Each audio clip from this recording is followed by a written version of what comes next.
Nick is back, and he's not. Nick, if you're not, well, okay, I take it back, because I was going to say, if you're not behind bookshelves, how do we know you're Professor Nick?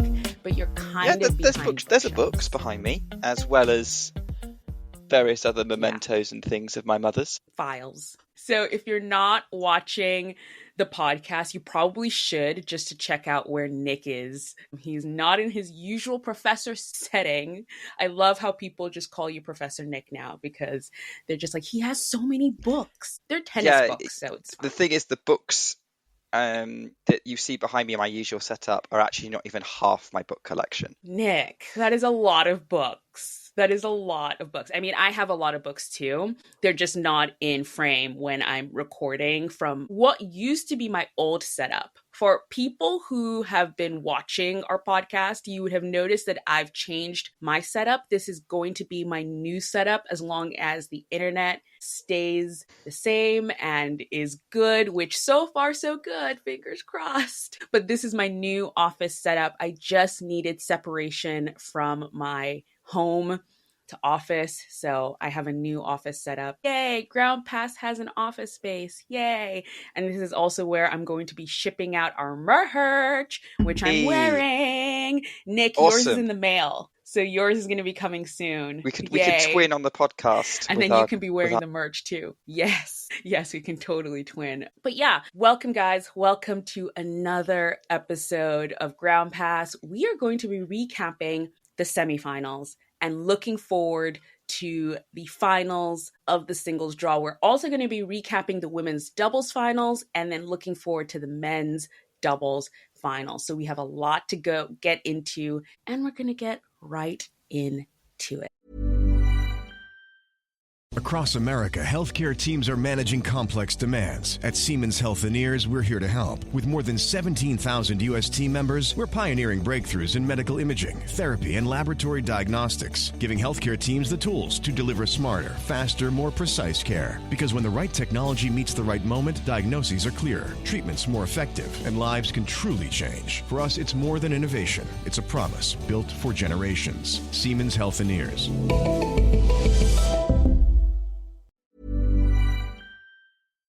Starting with the semifinals recap. Now, Nick, I understand time zones. It's been crazy. I think the US Open is one of the toughest for you to watch and keep up with, especially with the night session. Night sessions are the only things I can't watch. It's nowhere near as bad as Australia, where I can only watch the night sessions. And even then, that depends on work. So literally, I can watch everything up to the night session. So it's not horrendous. But yeah, because the US Open puts both women's semifinals on the night session, it means that 3 out of 4 of the semifinals every year, I would have to lose sleep over to watch. So I did try and watch highlights of the 2 women's semifinals. I haven't been able to see the second men's semi yet, but so I've got an idea of sort of how it went down and some of what was going on, and it's just you don't always miss like the momentum. You don't always get the momentum shifts you kind of feel in a match as it happens in the same sort of way. So it's not the same experience, but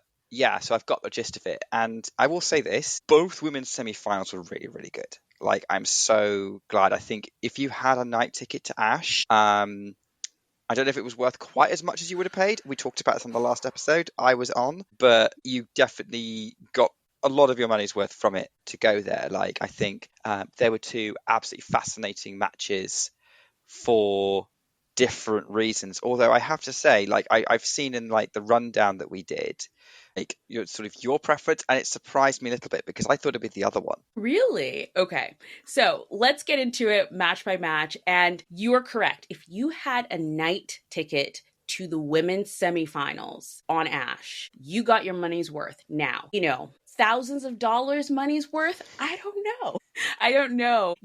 It's worth what it is to different people, but I will say the tennis was phenomenal. And let's start with the first match, which is Aryna Sabalenka versus Jessica Pegula. And I think you're insinuating that this was an awesome match, and this is the one that I think was the better match. I think it was the better match. I think it was the better quality match in terms of the tennis of it.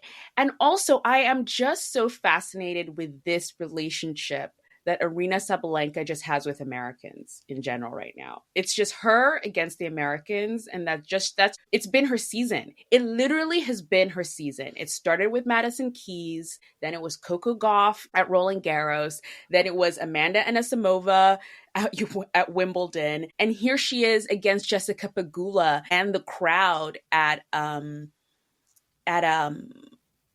the US Open, and Jessica Pegula came out swinging. Now, I think you know what it was? I did the semifinal preview with Mitch, and I had said Jessica Pegula hadn't met a seed yet in her run to the semifinals. And I was worried that she hadn't been challenged yet. And would she actually have the level, or how was she going to show up against Aryna Sabalenka? I just didn't know. She showed up. Like, she just knew what to do. And I think it might have shocked Aryna a little bit, but she played so well. And Aryna Sabalenka just, you know how she has that face when she gets frustrated? We see it a lot. If you watch Aryna Sabalenka play tennis, you know the face I'm talking about. She just gets this face where she's just like, she just does the thing where you just can tell her entire frustration is just on her face of why she's not winning, because she's tall and she's big and she's strong. Why is the ball coming back? Yeah, that is the question that Aryna Sabalenka asks. We love you, Aryna. We love you. Like, I get that sense with her. I was like, that shouldn't have come back. Why has it come back? We're going to do this again. We're going to do it again? It came back? But yeah, no, it was a very great cat and mouse game. And the test, I think, was going to be how long was Aryna Sabalenka going to be able to hold her calm? Because we saw at the French Open and a little bit even at Wimbledon how she lost it, like, very quickly. And when she does that, she does lose her tennis as well. And she held it as long as she could. But eventually the racket went. Even on Jessica Pegula's side, the racket went as well. And she lost the first set. Jessica Pegula took the first set, and, you know, it got to the point where you're like, whoa, is Jessica Pegula about to upset the number one seed? And, you know, it took, I think, everything Aryna had to get the match back. And it was a tougher match than I expected. I don't know. What did you expect coming into this match? So the thing is, Pegula up to this point, like, steadily has been trying to kind of keep up with Aryna. If we think about last year's US Open final, like, Jessica Pegula fought like heck and lost 7-5, 7-5. And a similar thing happened in Miami at the final recently, and there was just a sense that Sabalenka knows how to deal with Pegula, and so I was expecting something similar to happen this time. And so I was very pleased to see that Pegula won a set against Sabalenka, which I think is the first time she's won a set against Aryna, and played really well in that first set. So yeah, I was kind of like, okay, this could be interesting. I think what I found was in the second set, it reverted to type, and Sabalenka was the one kind of dominating. Like, that set could have been 6-love had Pegula not fought like crazy to hold serve for most of it. Goes an early breakdown, could have got broken in the next couple of service games that she had, and that set could have been well over, and Aryna would have had crazy momentum going into a third. But I think that helped make the third set what it was, which was a lot more like, Aryna breaks early and then spends the rest of that set kind of doing the opposite to what happened in set 2, which was she was the one trying to fend off Jess. And that was fascinating to see, because I don't know if you've seen this, Pegula's put out a photo on social media of her with a honeyjuice going, trying not to think about the fact that I only dropped 4 points on serve and still lost the third set, and or something along those lines. And like, first of all, it's just great from Jessica Pegula that, like, she's got a sense of humor about these things. Underrated personality is Jessica Pegula, and so like, that one's all like, can Aryna hold it off? So I'm thinking about sort of your perspective on which was kind of the better match, or the kind of the match it was. I think this was the one where the result was in question right up until the end. It felt like Pegula could break back even when Aryna eventually served it out. it was still a battle. And so it feels like now Pegula's got a step closer, and now it wouldn't surprise me if she wins next time, wherever it is. It's probably going to be somewhere in the US. It could be Indian Wells. It could be Miami. It could be the US Open again. But I do think that Pegula's made a step forward. What I will say is that, yet again, Aryna Sabalenka proves she's the best in the world by showing that, I don't know if she was at her best on Saturday, but she won the match, and she kind of made sure she won the match. She dug in and refused to back off, essentially. And that's going to be very, very interesting for her if she can maintain that come the final. Yeah, no, totally. And, that's what I love about rivalries. And, I think if you're new to the sport, picking up on these sort of rivalries amongst players is really fun, especially when you can see the back and forth and the improvements. Like, some rivalries are a little bit too one-sided, Taylor Fritz and Djokovic. It's really okay. I'm going to give you another more one-sided one. Sinner and Dimonor. That's worse. That one we just never want to see ever. We pray that the draw never puts them together, actually. Thank you, Felix. But yeah, when you see exactly. But when you see a rivalry like this, where you see improvements, each match that comes forward, you can't wait to see the next one. Because I totally want to see Pegula and Aryna again, because you're sort of like, Pegula she's now won a set. Can she finally get over the line the next time they meet? So that will be very, very interesting, So Aryna is now in the finals. Her spot is set. Who is she going to meet? The next match was against Naomi Osaka and Amanda Anisimova. And coming into this match, I will say I was leaning a little bit to the side of Amanda Anisimova, only because Naomi Osaka's run this tournament was so unexpected. I know she did well in Montreal. Like, I understand that. That was unexpected. Like, getting to the finals of Montreal based on the year she's had was not something I expected. But I think her new coaching change has really helped her focus her game and understand how she needs to play. So coming into the US Open, I thought, you know what? If she gets a few rounds in, that's a win. Because her Grand Slam results this year, I think the best has been, second round? I think she made third round at Wimbledon. Third, maybe? Yeah, so maybe the third round. So I wasn't expecting much. I was like, hey, if she gets into the second week, that's a win. I was like, if she gets to the second week, we have won. So for her to get to this spot, to get to the semifinals, yes, it was a nice surprise. And for me, for Osaka getting to the second week, that was going to be a win. So for her to be in the semis of the US Open, that was more than a win. And I just think Amanda Anisimova was playing so well. For her to beat Iga Swiatek, I just thought her level was just so great. So coming into the match, I was like, I think Amanda Anisimova has the edge here. But I also had that little sort of the sort of record that Osaka has, where if she gets to the quarterfinals of a Grand Slam, she never loses. She does have that record. So yeah, those were my feelings coming into this match. And then the match started, and it just, especially after you have literally just watched the very first semifinal, and then you go right into the second one, the level just wasn't the same. Like, it started pretty slow. Amanda Anisimova started really, really slow, and Naomi Osaka got ahead, but also she wasn't playing how she was playing before either, but she took the lead. She took the lead and she won the first set, and I thought, is this going to be sort of a weird reversal of Wimbledon, where Anisimova wins a very tough match and then loses the next one? But yeah, what did you think of the highlights that you saw? Yeah, so it's interesting what you're saying there, because like for me, I would agree with your kind of assessment going into the match that it was going to be on Anisimova's racket. It was going to be down to how she performed, because there was a risk that like she played no notes, almost perfect against Iga other than a couple of slow starts in both sets. And so I felt like if she continued that, she was going to be the favourite, because she was playing the best tennis I'd seen from anyone this couple of weeks. But if she kind of peaked too early, then Naomi was going to win.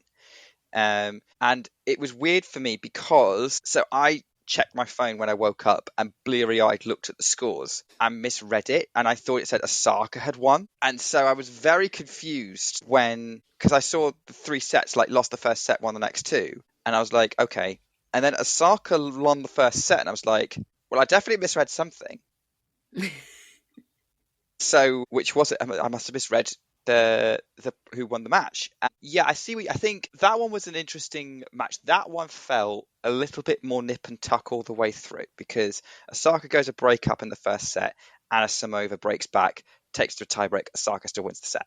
And then the reverse happens in set 2. Anisimova goes a break up, Osaka breaks back, Anisimova gets the job done in the tiebreak, probably more impressively than Osaka did.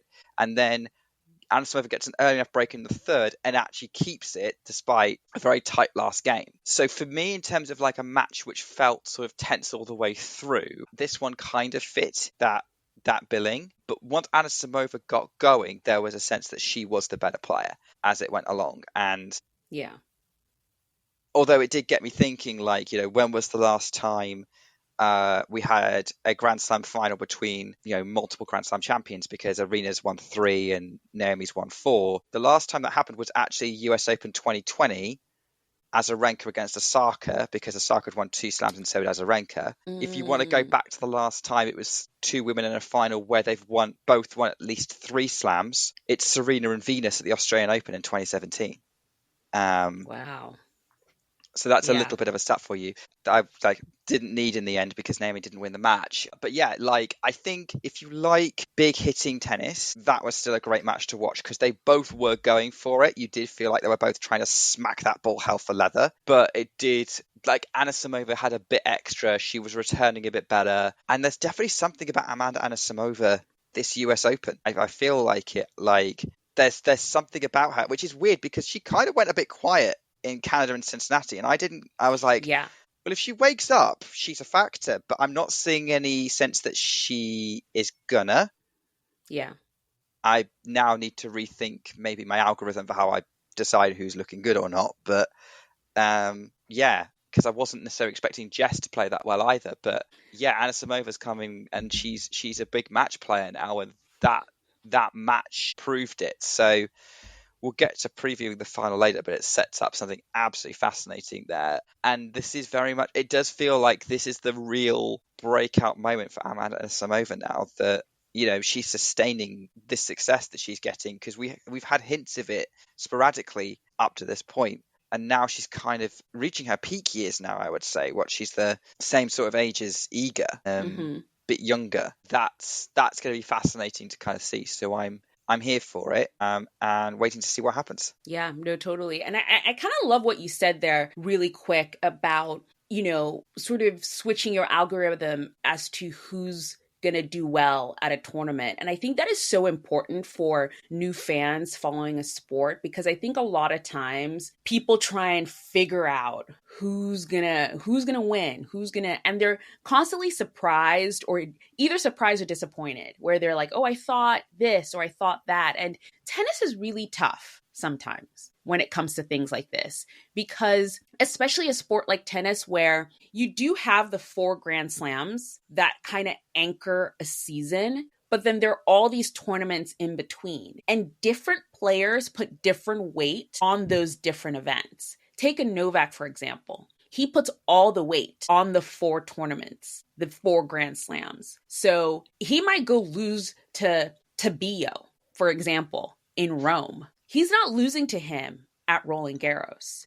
It's hard sometimes when you're a new fan to sort of judge those things, when you're like, oh my goodness, how could Novak lose to Alejandro Tabio in Rome? Because then you're thinking, what's happening? But then you need to put the context of what's the tournament, who's the player, what importance are they putting on that tournament? But then there are also other factors, because you are completely right. Coming into this tournament, you could not have told me that Jessica Pegula would do well. She was just not looking good. She lost first round in Wimbledon, was not looking good in Canada or Cincinnati. And here she is in the semifinals of the US Open.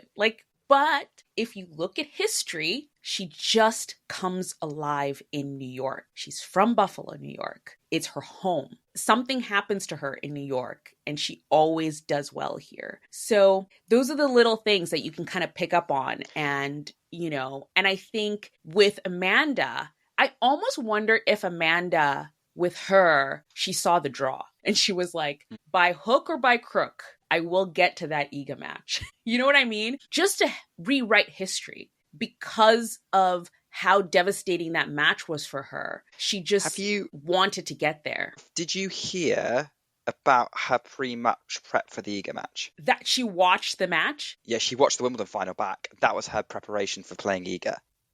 Yeah. I don't think she looked that far ahead, but I think she knew she had to face it when she got there.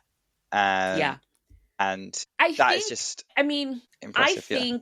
I do actually think she did look at the draw, only because I talked to her in press in Cincinnati and everyone's been asking her about this final. And in Cincinnati, she said it. She was like, I can't wait to play her again. Obviously, she didn't know what the draw was going to be in New York, but it's kind of crazy that at the very next Grand Slam, they were slated to meet if they won their matches and got there at the end. But yeah, it's just impressive what she's done because there's just so many people in general, not just even tennis players or athletes. I just think there are just so many people in general who would have suffered a loss or a devastation like that and would have just crawled into a hole and just said, see you next year. And she didn't do that. We had indications we had indications she wasn't going to do that in Canada. Because she got to the fourth round in Canada and she blew Raducanu away in one of those matches. And it was like, she didn't look like a player who just suffered a devastating loss. Yeah, but here's the thing. We almost had indications right after the final. Remember? I don't know if you follow her on social media, but I think they actually posted it places. Like I saw it in multiple places. But right after the final, there was like a photograph that came out of her like in a garden in England somewhere, just having like a smiley, happy time with her friends. Like if I had lost six love to anybody, you would not see me for months. I would disappear. I would go away. But here she was, with her runner-up trophy, just smiling with her friends. And I was like, now that is the attitude to have. Like that is a good attitude to have, Yeah. It's a sense that she's got like a really good perspective and like a healthy perspective on herself and understanding of the big picture, because like we know that Wimbledon final she was not at her best, and Iga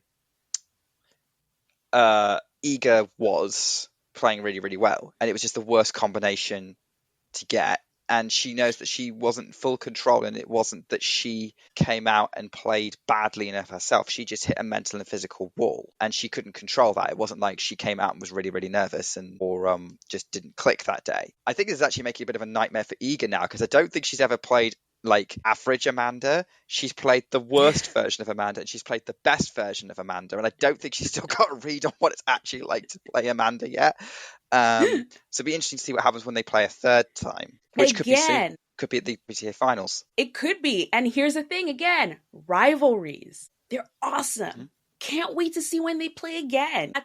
I love that about tennis and these rivalries that it forms.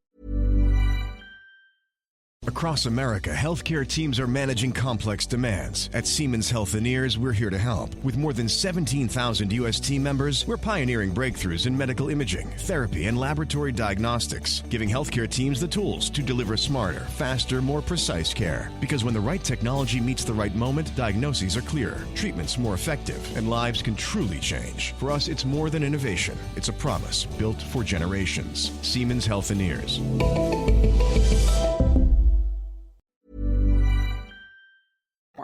Okay, let's get to the men, because again, we're already at the half-hour mark and we haven't even got to the men's semifinal. But let's get to the men's semifinals, and we're going to start with the match that you watched and I didn't. I watched the replays of this, but you watched the whole match.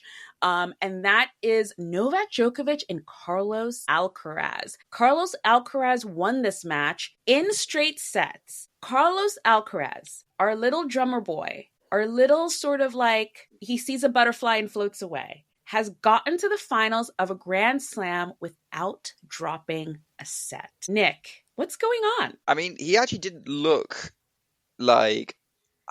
So I'm going to clarify something here. I actually didn't watch it. I listened to it.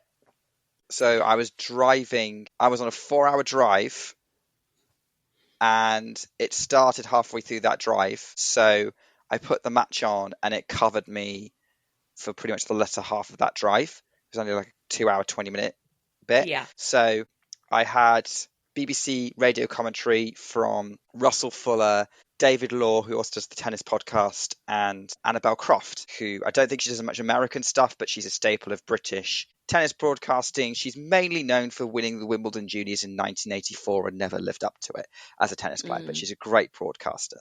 Brilliant broadcaster, really gets the game and knows it. And she's very good at explaining the technical details of tennis, especially on the radio. So I felt like I was watching this match, and even if I didn't see necessarily the ball, like I got a real feel of what was going on with 3 different voices kind of going through it. And what seemed to happen was set 1, you had Alcaraz break early, and then it was just a race to hold to the end of the set because it just wasn't making an impact. Djokovic breaks early in the start of the second, and then has one bad service game, and Alcaraz gets it back to 3-3. I think, Djokovic was serving at 3-1, gets broken to 3-2, Alcaraz then holds for 3-3. And then the rest of the set is like Djokovic is just fighting to keep going and trying to, just going hell for leather, trying to break Carlos and can't quite do it. Alcaraz gets stronger as the set goes on. We end up in a tie break, which ended up being chaos because Djokovic is literally throwing himself after these balls from describing it. Like he's moving and running like he's Carlos Alcaraz and he's trying to be 23 again or whatever, Novak, because he knows that's how he needs to play to keep up with Carlos. I was sitting here going, if Novak hadn't had that bad service game in set 2, this would not have been straight sets. We would be one set all, we'd be like, is this the Australian Open all over again? And then the tie break, like Novak, who has a history of playing winning tie breaks, like he went a long time without losing tie breaks or barely losing them, has now lost his last 3 to, at minimum, I need to have a look and see if he lost it at Wimbledon as well, but he lost all 3 tie breaks he played this US Open, to Zachary Schweider, to Cameron Norrie, and now to Carlos Alcaraz. But that tie break, he goes a mini break down, plays an insane drop shot to get back on the mini break, and then Alcaraz double mini breaks him. Djokovic double mini breaks him back for 4-3, and it's like, is anyone gonna hold serve for this tie break? And then Alcaraz does, and then from that point on, Djokovic's body gives up and he can't compete in the third. And that's basically what happened. It was a match where Djokovic pushed Alcaraz for 2 sets and couldn't do it for 3, and maybe that would have happened. I don't know. I think if Djokovic won that second set, Alcaraz would have won the third. Djokovic might have had enough energy to get a 4th, and then 5th would have been tough. But that was, I think that energy dip was always going to cost Novak, and it was coming. The only way he could have got around it is maybe he won the 3rd set and then saves his energy for a 5th during the 4th. Yeah. This is a hypothetical match, but it didn't happen because he played that one bad service game, and that's all it took. It was such a fine margin. Djokovic is beats everybody else except Sinner and Alcaraz now. I think this is the first time Alcaraz has beaten him on a hard court as well, so this is a big win for Carlos. Yeah. And but it's he wasn't as locked in because it's Novak, but he got the job done where he needed to, and he grew as the match went on, and he felt more confident. So that's kind of how I would summarize what happened. Carlos Alcaraz definitely is steamrolling his way through, and he's grown a lot since that clay season. I think that match when Wimbledon's done something for him. The Wimbledon French Open, he lost the Wimbledon final. He's just got a sense of playing like a champ. Maybe it's the tough guy haircut. I don't know. But that's kind of what happened there. That's my read on how that went down. It's kind of solidified. Yeah. You've got Sincaraz, Novak, everybody else. But the trouble is, I don't know much longer that's going to last from Novak's perspective, because I don't see him climbing up again. Yeah. It's kind of interesting because, it's crazy to think, but it's 2 years ago now. And I believe I said it on the podcast a year ago, but after Novak won in 23, because I was there. I was actually in the stadium when he won in 23, and went into the Australian Open in 24, and that's when our friend Sinner won the Australian Open for the first time. And it's also, he beat Novak on the way to that. Mm-hmm. And I remember writing down, and I was like, you know what? I was like, that's it. I was like, Novak's not going to win another Grand Slam. And I kept it to myself. I didn't like broadcast it anywhere. It was just something I marked down, and I just wrote, I was like, this is it. And I remember when we started the podcast, I remember saying it at the time, and I was just like, hey, this is just something I'm thinking about, but I don't think Novak's gonna win another Grand Slam. I know we didn't have as many listeners as we do now, so guys, don't freak out. It's okay. But I've just had this thought since the Australian Open 2024 that Novak's just not going to win another Grand Slam because there is Sinner and Alcaraz. And he has had Carlos's number for a while. And I think it's only because Carlos gets so nervous around him. He just gets so emotional. And I think it's because he just holds him in so much respect. Like, he's just like, oh my God, I'm playing Novak. And he just becomes a puppy. And, he doesn't know how to handle it. And especially on hard court, where it's never been his strongest surface, that just comes out more. I think on the natural surfaces, he's always it's his strong suit, and he can just use his abilities better there. But now, especially with this win and with Carlos just getting stronger, I just don't see where Novak goes from here. Because, guys, he's not beating Sinner. It's no. Unless Sinner, sprains his ankle on the court, he's just not beating Sinner. Because Sinner is baby Djokovic. And older Djokovic is not beating baby Djokovic. That's just physics. That's just the nature of if you put 2020, this version of Novak Djokovic we're seeing in 2025 against, how old is Sinner now? He's born in 2001, right? 24?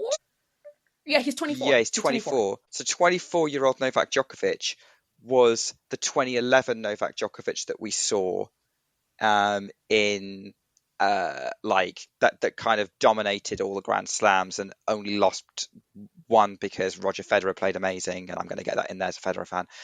And he if you put Djokovic 2025 against Djokovic 2011 Djokovic wins. Yeah. If you put 2011 Djokovic against 2025 Sinner, game on. But that's what we're dealing with right now. And I think that just to put that into perspective a little bit is that it's age that's the problem here. It's age. Yeah, age is a problem. And so it's interesting. And what you just said is basically what I got from the highlights of this match, is that I did see those nerves again with Carlos. I think the difference here, and I kind of posted about this as part of our preview for the match, where I was sort of like, Carlos never loses the same way twice. He'll lose one way and he never kind of does it twice. And I realized how he lost in Australia. It was very much a mental thing, and he kind of got into sort of that cat and mouse game with Novak, with the sort of like injury and like getting into, because he was leading and then he just lost it, from sort of like, is he injured? Is he not injured? Like, what's happening? And you could say like this match could have gone that way as well, the way Australia went. But even though you could see the nerves with Carlos and all of that, I just knew a little bit that he just wasn't going to lose the same way again. And you kind of saw that as the match played on here, where he just wasn't going to get entangled in that web again. It's interesting. I listened a little bit to Novak's press after the match, so it would be interesting to see what he does next year. He was talking a lot about, yes, he still wants to do the Grand Slams again, but he fancies his chances in a best of 3 against these guys versus a best of 5. So maybe he will open his calendar more to the best of 3 tournaments. Who knows? I don't know. I wouldn't be surprised. I thought this was going to... Go ahead. No, I was going to ask you a question. So you're about to give your opinion, so go for it. Well, I was going to say, I thought this was going to be his last year. That's what I thought. So I guess it's going to be next year. Or I'll just keep saying it till it's the next year. Because I really did think this would be his last year. But I guess it'll be next year. Who knows? No, I think he's too addicted to tennis to stop now. He will only stop playing tennis when his body tells him to stop, which is what happened to Roger. His knee never got better. It's what happened to Rafa. He comes back after pretty much a year or 2 years off, a year off, 2 years off, whatever it was, and isn't the same, and has his wake-up call against Djokovic at the Olympics where he just can't compete with him anymore. He has no way of competing with Novak Djokovic and is fighting to compete with everyone else. And at the moment, Djokovic is kind of competing with Sinner and Alcaraz. I do agree with him that on best of 3, he's got a chance. I definitely think that if it was a best of 3 with Alcaraz, he has a chance. If it's a best of 3 with Sinner, it might depend on surface and circumstance. Like that Wimbledon, was it Wimbledon or French Open? Like there was a match they played where it was 3 tight sets. 2 tight sets could be very different in that scenario in a best of 3. Like he could fancy his chance. If he gets a set, he's in it against Jannik Sinner. But in a Grand Slam, it's different. And so actually it's like, using that best of 3 to build some confidence. What's going to stop Djokovic is his body. And I was thinking about this, that like Djokovic ran out of gas against Sinner in the semifinals. And he ran in Wimbledon, and he ran out of gas against Alcaraz here at the US Open. At what point does he, let's just say that something crazy happened and neither Sinner or Alcaraz were in this US Open draw. Does Djokovic win it? Because on paper he does, because he beats everybody else. If his gas tank allows him to play 7 matches to win a tournament, because that's the thing. He's hitting the wall in the semis against guys who are better than him. What happens when he hits the wall against guys he usually beats? And that's when I think you'll start to see Novak thinking seriously about stopping. Because let's say something crazy happens. Let's say Sinner's, somebody gets injured or, isn't allowed to play or whatever, like goes out early. Like Alcaraz has a complete brain fade in round 2 against Botic van der Zandschulp again. And Djokovic doesn't. Like he beats like last year. And does he win a semi-final against a Felix or a Taylor or, Zverev? Like, and he's winning quarterfinals, but is he winning semi-finals? I think that's going to be an interesting test. And like, will that wall move further forward throughout the tournament? Yeah. That's when he's going to stop, I think. Yeah. But until then, he's the 3rd best in the world. And he said in his press conference, he's used to that from when his career started. Those of you who are newer fans, if you weren't with us in like nearly 20 years ago now, which is crazy, like 2007, 2008, 2009, Djokovic has been in this situation before in his career, but with Federer and Nadal. So, at least it's not that much of a shock for him. Maybe it makes him feel young. Yeah. Yeah. I mean, speaking of sort of like, what if something happens to the other two? Is Novak winning a Grand Slam? Something happens to the other two, he's winning all of the Grand Slams. Because the rest of the tour, I think, really, really needs to look in the mirror right now. Because my first question is, how did Novak Djokovic get to the semifinals? How? Taylor Fritz? Hello?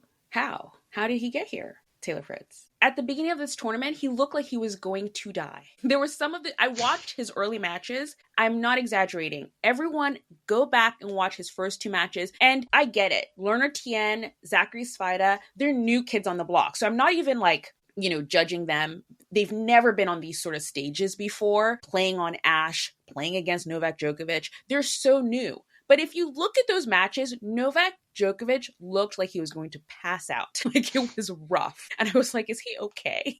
He looked like he was going to pass out. He looked like he was upset. He didn't want to be there.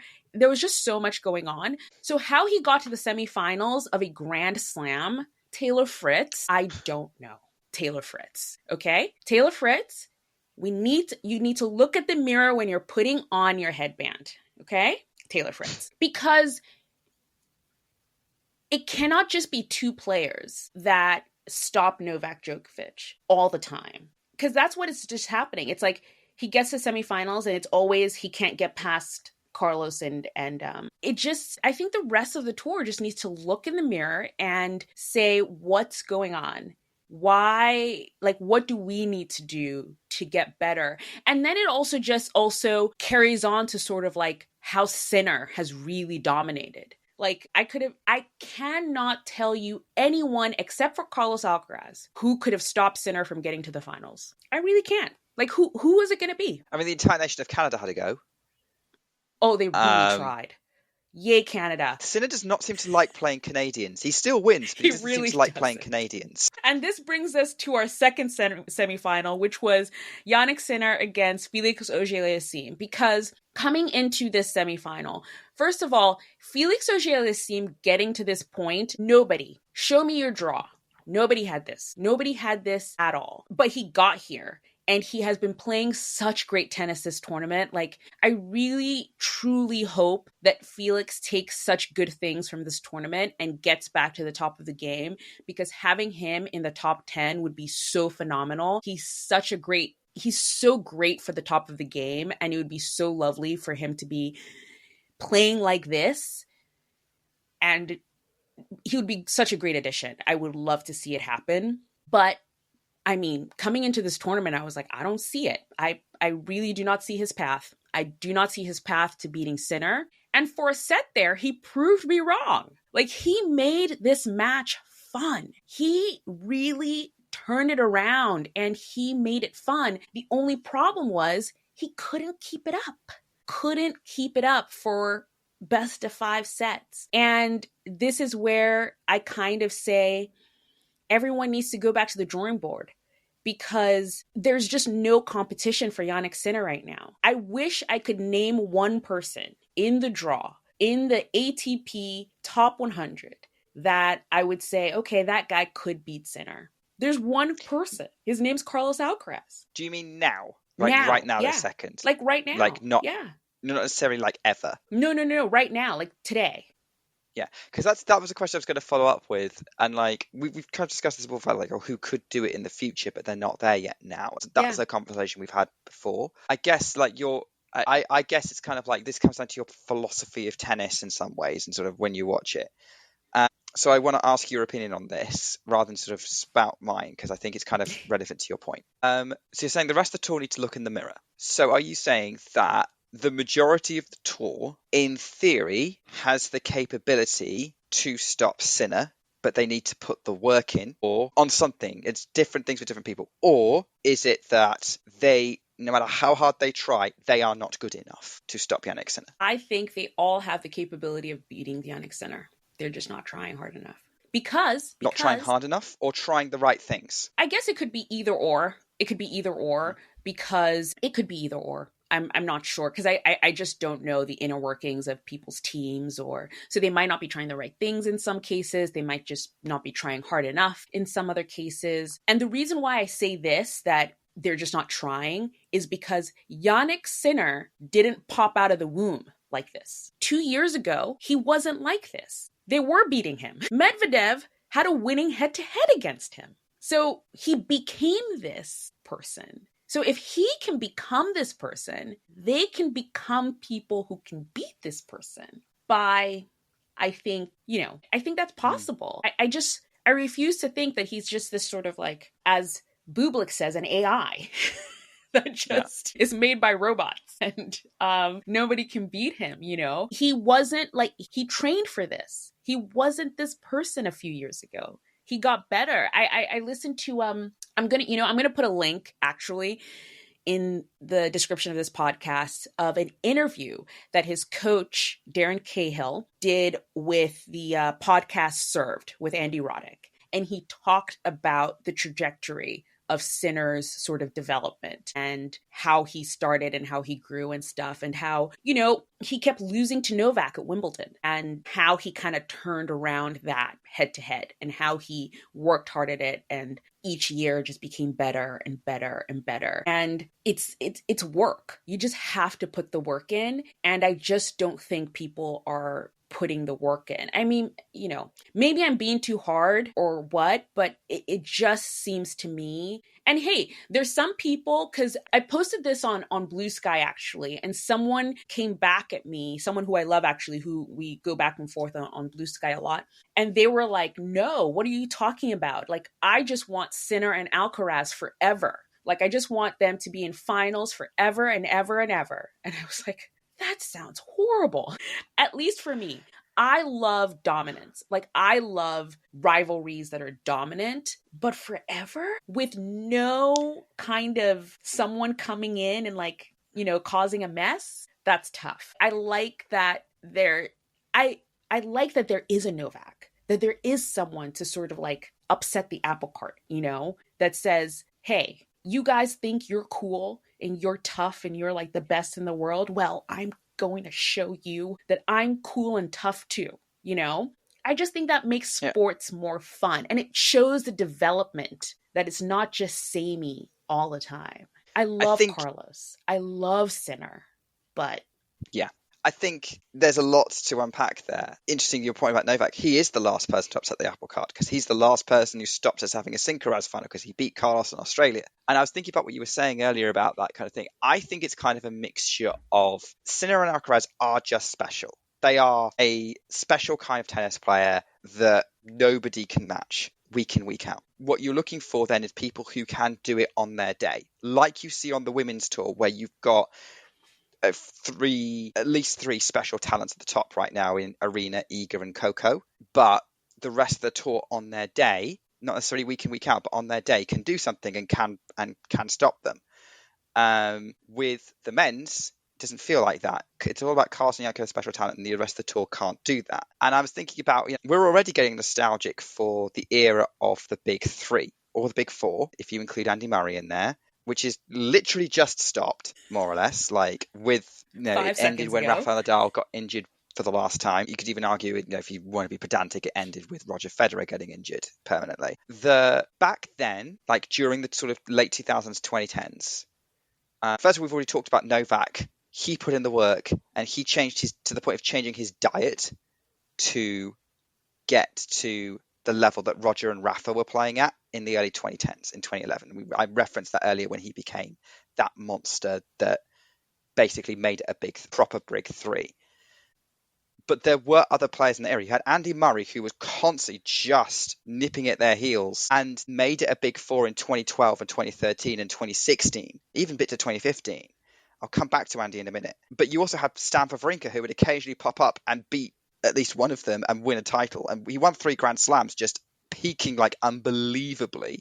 And then he wouldn't win anything against them the rest of the year. You had Marin Cilic and Kei Nishikori able to beat them that one US Open that time. That's even not including the people who were week in, week out, like able to bother them, like David Ferrer, Thomas Berdych, Jo-Wilfried Tsonga. Tsonga famously beat Djokovic, Murray and Federer to win a Canada title.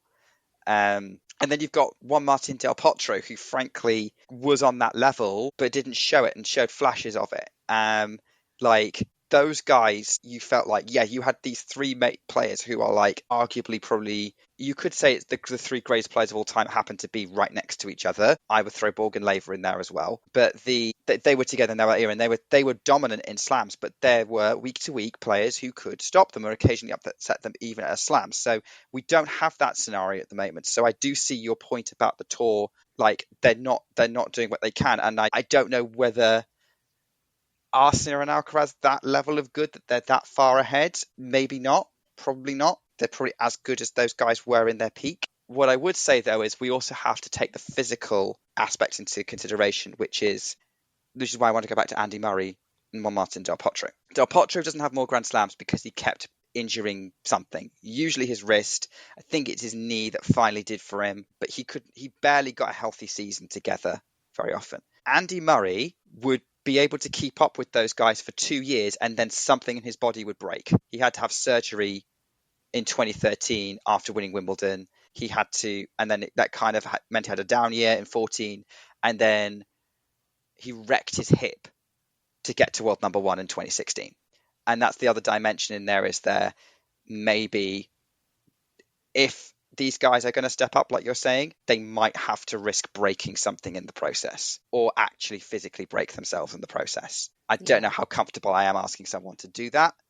But we'll have to see. There's potential in there. There is potential in this field, but it's kind of, I think what you're looking for is what we had 10 years ago with these special players. I will say one more point. Sinner and Alcaraz in the final every single time. I am more than happy to have that for as long as we have that until someone else turns up, because that is always special. And I am hyped for another Sinner and Alcaraz final, which we will probably get to towards the end of our recording this podcast. But given the finals that we've seen and every Alcaraz match I've seen, apart from that Cincinnati one, which doesn't really count, that is actually special to watch when we get it. And I was thinking in terms of like, you know, this big franchise where they just make movie after movie after movie, like Mission Impossible just stopped. Fast and Furious is on how many now? 10 or 11? Yeah. Star So Wars many. has 9 films, right?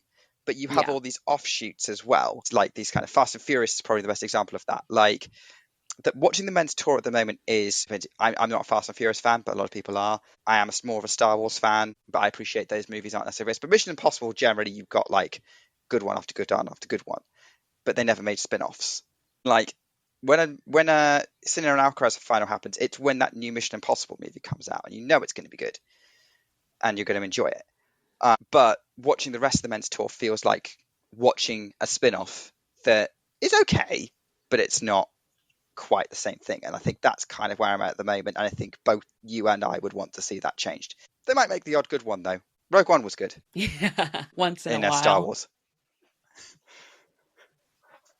Okay. We spent so long just recapping the semifinals, but that's what you get when you get Nick and Anastasia. And they were really great semifinals. There are a lot of storylines in there as well. And also that's why we have chapters. So you can just jump to where you need to go and come back and watch it later. You know, you can take breaks and come right back. Okay, really quick. This part will actually just be a little quicker here. We're going to recap the women's finals. Gabby Dabrowski and Aryna Sabalenka with the upset. Winners of the women's doubles final at the US Open. They're champions for the second time. They've won it before. They defeated last year, Taylor the year before. The year before. They defeated Katrina Siniakova and Taylor Townsend to win the title. And it's kind of crazy how things happen. So at the beginning of the tournament, I was invited to interview Gabby Dabrowski. Very random. I was invited the morning to interview her in the afternoon. They were just like, hey, if you can make it,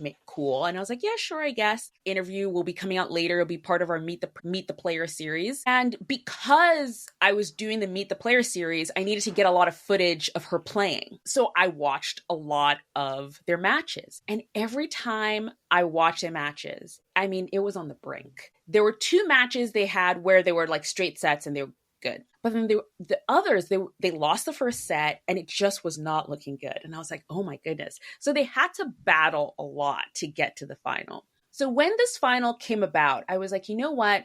I know the favorites are Townsend and Siniakova, but it's going to be a tough battle because Gabby Dabrowski and Aryna Sabalenka have already been fighting all through this tournament. And I think they're just going to fight through the final as well. I still thought Townsend and Siniakova would come through. Nope. Gabby Dabrowski and Aryna Sabalenka, straight sets. They won that match. It was quite incredible. And happy and really, really happy for Gabby Dabrowski, who last year or actually early this year, announced that she had gone through cancer treatment and she came back to start playing this year. And here she is winning a Grand Slam after making that announcement. I mean, it's just a really, really great story. Yeah, it's a great story, and I know that she's just really, really popular. Which tournament was it you spoke to her at? This one. Oh, US Open. Oh, brilliant. Yeah. US Open, yeah. The first day of the US Open. It was kind of crazy. Cool. So Gabby, I think clearly she and Routliffe absolutely love working here. I think they only started working together 2 years ago, but then it yielded that title. Look, we said, like, on the last show we recorded, the women's quarterfinals were stacked. Like, the semi-finals were all like top players doubles teams who'd won Grand Slams. It was always going to be tough for whoever won it. The fact is those two who've won at the US Open before, maybe not a surprise. Maybe we do need to look at them as being US Open specialists and the ones to beat every US Open when they come around, for as long as they play together.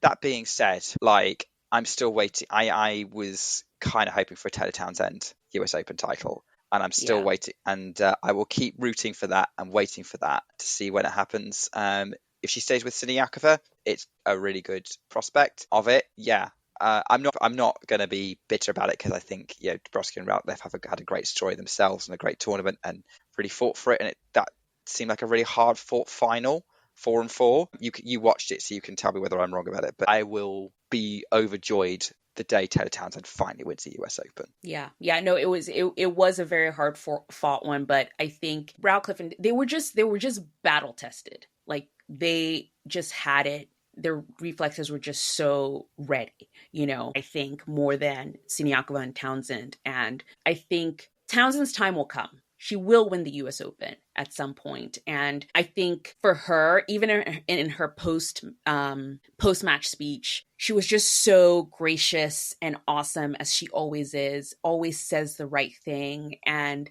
I think for her, she already sees this tournament as a win. She has so many more new fans now. She's more popular than she's ever been.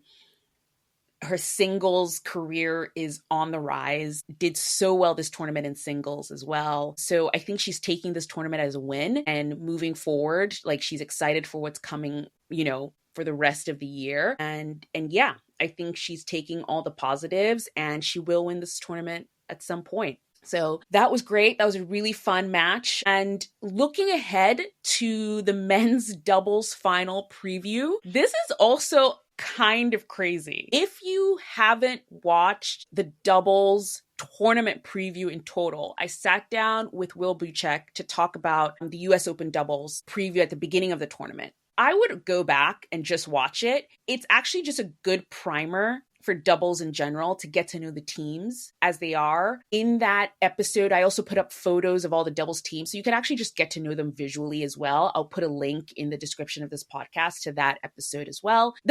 Why I'm laughing is we talked about two things in that. One of them was the strength of the British doubles program and how well the British doubles program is, and who should make the finals of the men's doubles but Neil Skupski and Joe Salisbury. Like, here they are in another Grand Slam doubles final, because they made the final at Roland Garros. We also talked about Neil and Joe's relationship, because their new partnership this year, it's a partnership that I've always wanted to happen, but they were with longtime partners before who were not British. And I never understood that. They were in very, very successful partnerships. And I was like, but they're two very successful British doubles players. Why are they not in a Union Jack shirt playing together? And now it's finally happening. All I am asking is that they wear a Union Jack shirt. Nick, how do I make this happen? Well, you do need to make that happen in the next couple of hours, because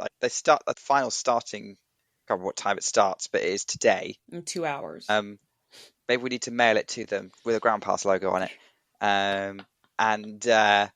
We'll, because I think it'd be easier for it to follow. It's a team that I'm very glad has come together as well. They're both Grand Slam pedigree players. I'm like, oh wait, Joe Salisbury's won the US Open a couple of times before, so he obviously really likes playing here. And they are very much the story of the tournament. I think they're the ones that we're rooting for a little bit, especially since Ceballos and Granollers.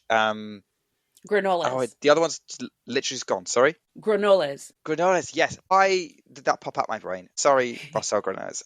They got their slam at the French Open, and that's been a long time coming, and I was so happy they got it. And I wanted them to win that one, especially since that was like the one that's kind of snatched away from them heartbreakingly before. This time, I think it needs to be Salisbury Skupski.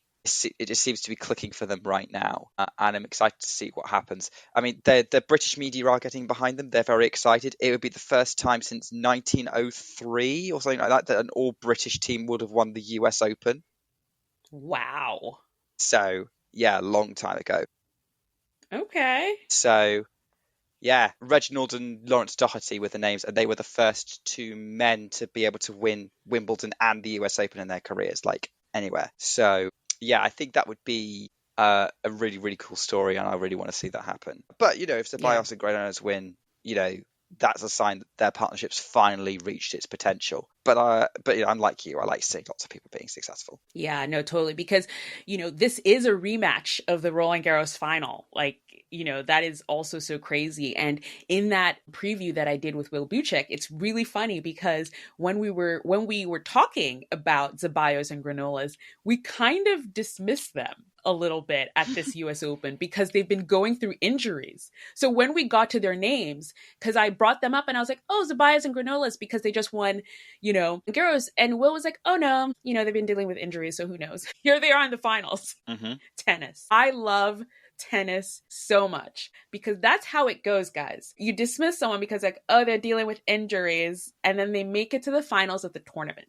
I love this sport. It's really, really great. So I'm actually really excited for that one because, again, I've been rooting for Joe and Neil to get together as a team for so long, and they finally did it. They had such a rocky start to the season. They didn't automatically become the best team ever, and to now have made 2 Grand Slam finals is such a rewarding end to the season for them. Okay, let's wrap it up.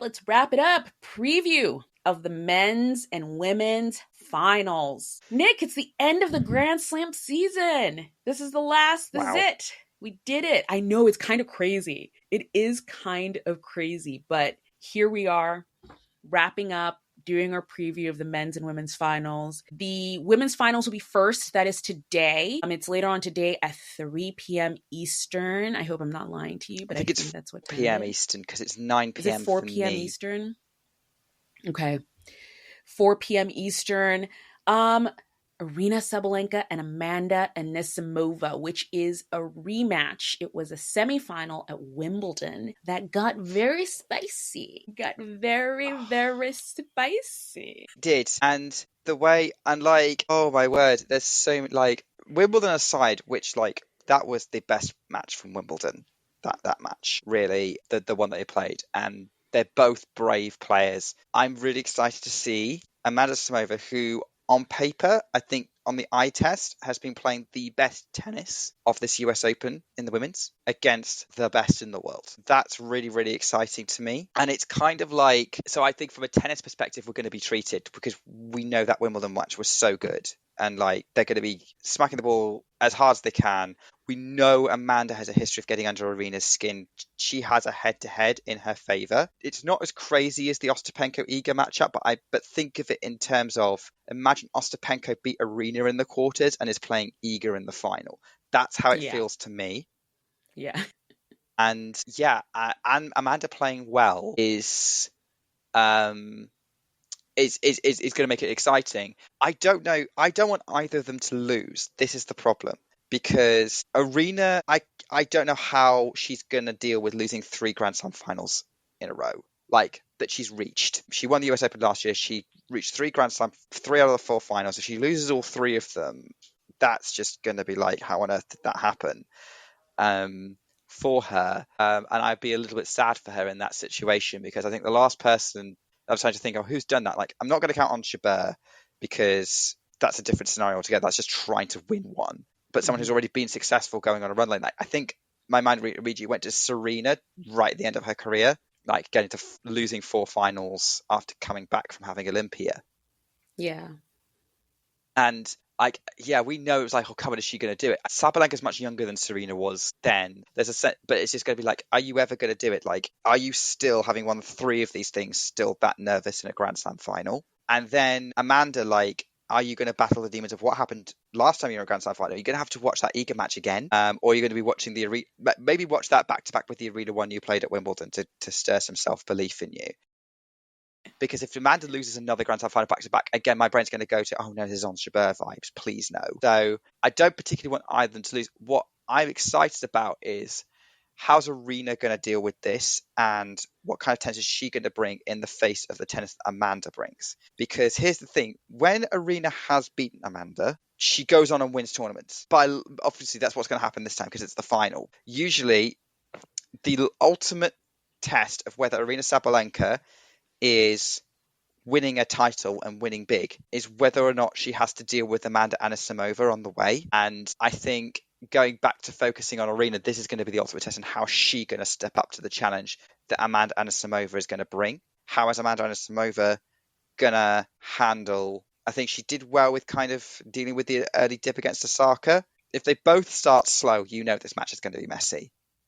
Yeah. It feels really, really big. I think it's one of those ones that could start messy and build into a crazy crescendo. And I'm struggling to see this not going 3 sets. Yeah. I just want to watch a good match. I just want this to just be a really, really good match. They had a really spicy, good one at Wimbledon that was just nip and tuck and was awesome. And for me, the way I see it is like, for Aryna's sake, I hope she can separate the fact that even though if she loses this, for example, she's still number one in the world and she still got to all of these Grand Slam finals. I understand that that's just me saying it. I know it's quite different if you're there and you're losing all of them. That's quite different, but she's had a really, really great season. But I can imagine that it would be tough, really tough, if she loses, 3 Grand Slam finals. This is a season-defining match for Aryna. It's going to be defined whether it's a really, really, really, really great season or just a great season. Yeah. So that's from the Aryna side. She just has this thing now with the American crowd. I feel like that's her season. Her season has been Aryna versus the Americans. Like, I don't know why, but that's just what her season has been. So we'll see how that goes. And then for Amanda Anisimova, I sat down with her at Charleston and she said at the time that her goal for the year was to get to the top 10. And at the time she was nowhere near the top 10. And that's a Meet the Player episode that we have. You can go back and watch it. We have a whole playlist of Meet the Players and you can go back and take a look at Amanda's episode. Even back then I was like, that's great. That's such a great goal to have. And I was hoping she got there. So to think that was Charleston in April. And not only has she got back to the top 10, she made it to 2 Grand Slam finals. That's the year. That's really great. But I know probably that's not enough for her. Walking away with that trophy, now that would be the year. And that's probably, it's funny because at the time when she said that to me, it was almost like this secret she was telling me. She was like, I don't want to say it out loud, but I would love to get back to the top 10. Almost at the time, I was like, ooh, maybe you don't want to tell me that and you just want to keep that to yourself. You know what I mean? And now I almost thought, oh no, she probably was just holding on to the fact that what she really wanted was a Grand Slam title. And here she is. So. She can have both. Well, she's going to be top 10 anyway. She's top 4 in the live rankings. She won't go higher than 4th after this, regardless of what happens. I'd say she's likely to be at the WTA finals. She's had a great season regardless. But yeah, is the real secret behind the secret gonna come out? Yeah. Fingers crossed. Let's see. Either outcome, women's tennis is crushing it. It's just been such a great tournament for women's tennis. And if you're not watching women's tennis, what are you doing? Men's finals, Synchroaz, part 7, 8, 9, 10.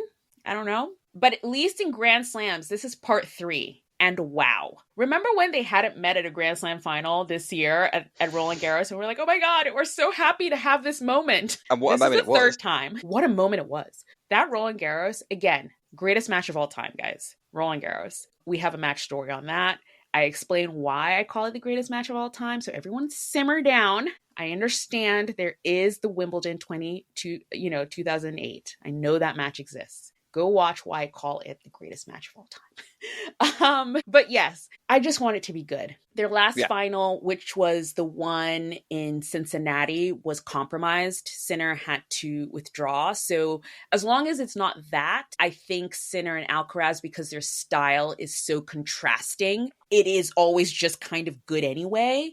Because they just have some contrasting styles. So it always produces good tennis. We saw that at Wimbledon. It didn't live up to Roland Garros, but it was still fun. So yeah, I'm excited. If you're in New York, in the Brooklyn area, we will be screening that match. It's our one and only screening of this US Open. So excited for that. But what do you think of this final, Nick? So I'm not going to predict it's going to be the best match they play this year, because Roland Garros exists, and that was something that is lightning in the bottle. Well, not lightning in the bottle, but I don't know we're going to get that again.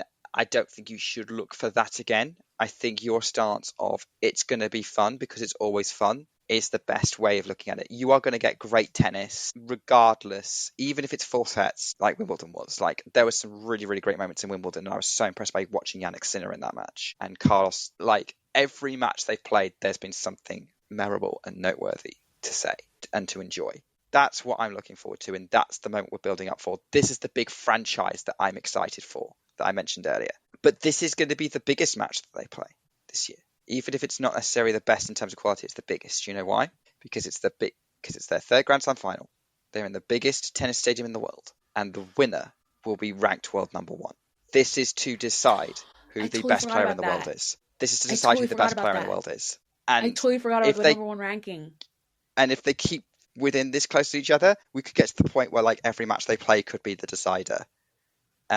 This is it. This is one of the very rare Grand Slam finals you get where world number 1 is on the table for both players. Bring it on. This is going to be a seismic moment in tennis, whoever wins. That's why I'm excited for it. In addition to, you know it's going to be good because it's Sinner and Alcaraz. You're going to see amazing feats of athleticism, of speed, of great ball striking, of inventiveness. Alcaraz brings out Sinner's crazy side, and Sinner forces Alcaraz to focus. And Alcaraz is focused, and Sinner's been a little bit crazy already. What happens when you turn it up to 11? That's going to be the final we're going to get. If you didn't watch the video to see me do my fun, crazy dance, just go watch the video, because I totally forgot about the number 1 race. This match just got even more exciting. Okay, before we hit the 90-minute mark, we're coming to the end here. I just want to say thank you, everybody, because this US Open season has been so crazy. We launched merch, which I'm wearing. I've just been wearing it every day because I love it so much. And why not? Why not just wear it all the time? All of our social media channels, the podcast, everything, all of our numbers have gone up. You guys are loving the content we're putting out there, the podcasts, the, explainer videos, everything we're doing. It's been really nice engaging with people online and watching people learn about tennis, talk about tennis, all of that stuff. It's been really, really awesome. And I just wanted to say thank you because it's really awesome engaging with everybody and helping people understand the sport better. It brings Nick and I joy. It just makes us happy. That's the reason why we do this. We started Ground Pass because we wanted to help people understand tennis. Our very first episode is called 40 Love because we wanted to help people learn about how to, understand the scoring of tennis. So we wanted to just take this second to say thank you for following along. This is, believe it or not, there is more season of tennis to be had. So we still have a few episodes coming to wrap up the US Open. We are going to do our finals roundup and just a wrap up of the tournament. But then we have Asia. We have so much coming. We have tennis lessons coming. We have so much coming, and I hope you can follow along. Please leave us a comment. Let us know what you've been liking, what you want to see more of, what we can, explain better, because that just helps us focus what we do more. A lot of what we've been doing is just responding to comments. Like a lot of the videos that I put out is just because someone asked. And I was like, oh, okay, great. I'll do that. But yeah, Nick, do you want to say anything? Thank you for making Ground Pass what it is, which is a proper fans podcast where we talk about what the fans want to talk about. And we're here for the new fans to navigate, and hopefully you enjoy our explainers and we make things clear, and we are nice and easy to listen to and fun. But the interactions we have are what make it great, whether it's you listening or you send us a question. Absolutely love it. So thanks for taking part, and more to come. Yeah, that's really is the best part. And just remember, it's just tennis. So let's keep it fun and light and joyful. We'll see you on the next one, guys. Bye.